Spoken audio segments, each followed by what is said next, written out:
بهاتنا جژنا نوروزê xelkên Rojavayê Kurdistanê amadekariyên cejnê dikin û berê xwe didin bazaran û dest bi kirîna caw dikin. Bazara Qamişlo bi cawê Kurdî hatiye xemlandin. Lê herhata xelkê bi serkirînê de ne wekî salên berê ye.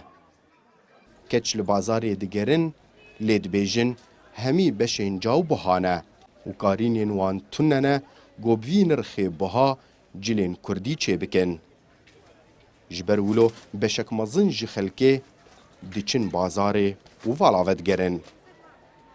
میرو داکتن سوکی ام بازار جلو برگی کردی ام ببینن براستی جلو برگی کردی گل کی بهانه یعنی ام بکرن تقریبا 6000 و ام چیکن جی زیادتری ولو تكلفه ام نکارن چیکن گل کی بهانه انكا جبو بهابونا جلا گل کی بهابو يعني حرق ماسك هجا ب 350 ومن عدد روتني ومتكاليف يجي قل كي بهابوي ودبابي يعني بتشكي نزم به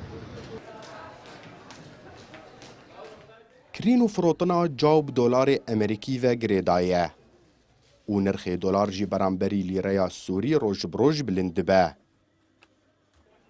Bazirgan dibêjin got ev bihabûn ne destê wade ye û baceya wê xelk didin.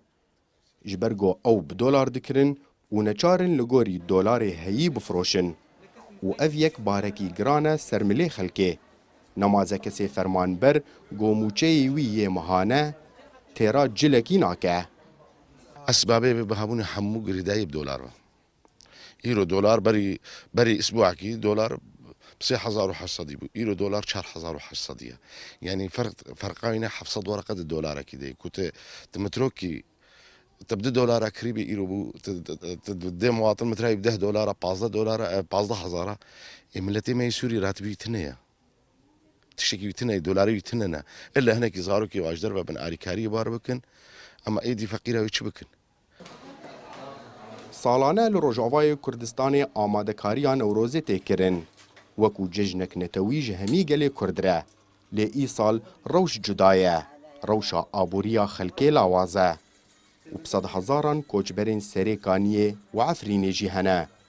Got ew nikarin îsal cejna xwe bikin. Her wiha beşek mezin ji wan di kampan de ne. Ku hewcedarî alîkariyên mirovî ne da got karibin jiyana xwe birêve bibin. Ekrem Salih Kurdistan 24 Qamişlo